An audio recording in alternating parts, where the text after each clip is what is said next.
That's what it's a scam. What I do is a scam, right? I've been doing this for a long time now.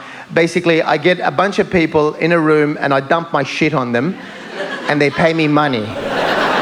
It's a scam. I'm waiting for a current affair to show up at my house going, Akmal, is it true you're not as funny as you think you are? No, so you have to listen to this. You have no choice. The second show that I was in, again, I fucked up financially. This is the truth. This is the absolute truth. My accountant, who's a very good friend of mine, still, is a cocaine addict. And he fucked up. This is true. He forgot to put in my tax for 3 years in a row. I know, fucking funny. And I don't check that shit. I don't check that, because I just assumed he's the accountant. But he rang me up one night, in the middle of the night, off his face. And he thought it was funny. He's like, oh, mate, you're going to laugh. I forgot to put in your tax, eh? Fucking funny. You could use this in your act.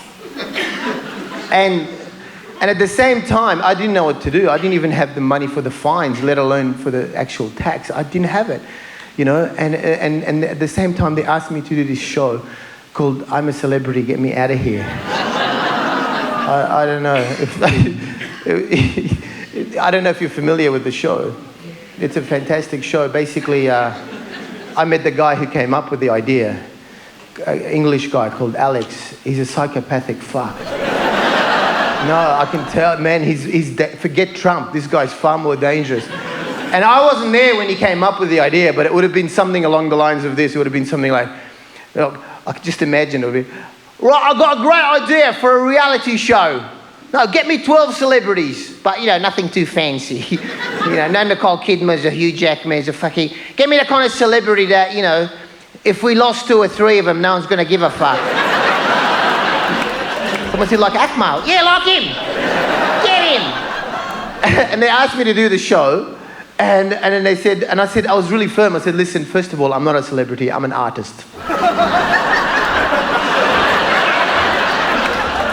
And then they showed me how much money they were going to pay me. I thought, fuck, I'll do whatever you want. I was desperate, right? It was either do this show or go to prison.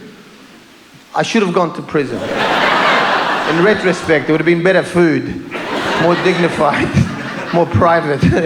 But it actually, the idea was cool. I thought I hadn't watched enough of the show. And the idea sounded cool. They fly you over to South Africa and you do these games and it seemed really exciting. It felt like it could be easy money. And the first day started off well. We skydived, which is something I've done before, and I was comfortable with that. Everyone else was scared. I thought this is going to be great. And then things got very ugly very quickly. That same day, we had to put our faces in maggots and, oh, fuck, how do you think I feel?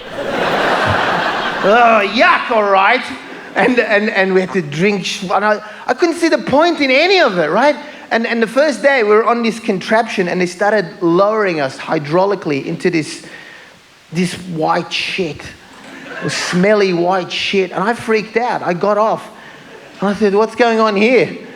And the host of the show, one of them said, we're going to lower you up to your neck in fish guts and scorpions. And I said, why? Because it's entertaining. I said, no, it's not. It's disgusting. It's demeaning. It's dirty. I'm not doing it. And they said, well, the phrase, and this was in the contract. If you said, I'm a celebrity, get me out of here, that was your ticket home.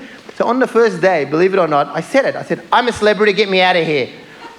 And the head of the network, this guy, Alex, just showed up from the bushes as if from nowhere. He just appeared like... I said, sorry, mate, what did you say? I said, I'm a celebrity, get me out of here. He goes, oh, hold on a sec. How do you reckon? Yeah, all right, no worries. No. I'm stuck in South Africa. And I had to go back up and sit on everyone's pressuring me to go, come on, mate, do it for the team. And I fuck the team. I'm a stand-up comedian. I'm a self-centered, selfish prick. Fuck the team. I'm not a team player. But I was under so much pressure, I had to go back and sit on the thing and be lowered up to my neck in fish guts and scorpions. And it was the most surreal moment of my life. As this was happening, my life flashed before my eyes. I remembered, I went back to being a little baby and a little kid, a little teenager. It just happened so quickly. And I remembered the words of my mother when she said, Akmal, if you don't study hard at school, one day you're going to be lowered in fish guts and scorpions.